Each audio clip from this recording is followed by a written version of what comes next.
চীন সবসময়, যেটি একটু আগেই আমাদের সাংবাদিক বন্ধু বললেন, সত্যি কথা, চীনের সাথে আমাদের অকৃত্রিম বন্ধুত্ব রয়েছে এবং ব্যবসা বাণিজ্য বা অর্থনৈতিক যে নেগোসিয়েশন, তা আমরা সবসময় ভালোভাবে তাদের কাছ থেকে সমর্থন পেয়েছি। অনেক কিছু গড়ে উঠছে বাংলাদেশের ইনফ্রাস্ট্রাকচার।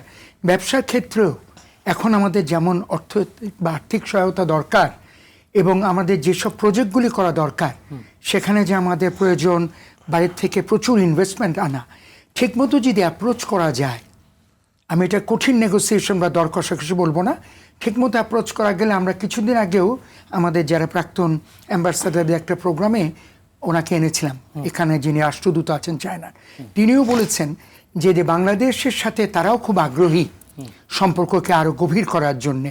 তখন জাস্ট কিন্তু ইলেকশনে আগে আগে এই ঘটনা।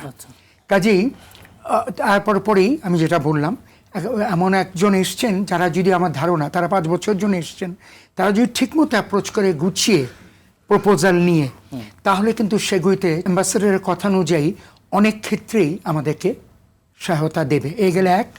দুই হচ্ছে গিয়ে চায়নারও নিজের কিছু কিছু জায়গা থাকবে, যেসব জায়গায় চায়না নিজের থেকেই উৎসাহী হবে যদি বাংলাদেশ ওইসব ক্ষেত্রে, মানে শুধু আমাদেরগুলি না, তারা যেগুলিতে ব্যবসা করে কিছুটা লাভ করবে বা ইনভেস্ট করে কিছুটা লাভ করবে, সেগুলি ব্যাপারেও যদি আমরা মানে ওদের কাছে অ্যাপ্রোচ করি, সেটারও কিন্তু একটা সম্ভাবনা আছে। আর ভুলে গেলে চলবে না, যেটা উনি একটু টাচ করে গেছে, আমি অনেক দিন ছিলাম চায়নাতে, 3 বছর আমি একটা পোস্টিং করেছি।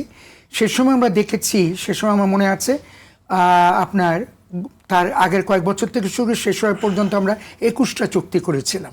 আচ্ছা, আমার ওই থাকাকালীন সময়ে প্রায়, মানে চুক্তিগুলো ছিল ওই সময়, কিন্তু কাজ শুরু হয়েছিল তারও কিছু আগের থেকে।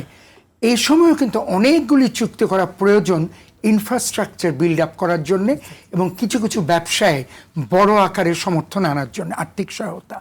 কাজে সবই হচ্ছে সরকার কীভাবে গুছিয়ে, যে কথা উনিও হিন্ট দিলেন, প্রস্তুতি নিয়ে ওখানে যাবেন এবং আগেই যে সব ছোট ছোট মিটিংগুলি হচ্ছে নিজেদের মধ্যে আরও জুনিয়র লেভেলে, সেগুলির মিটিংগুলিও সার্থকতার উপরে নির্ভর করছে।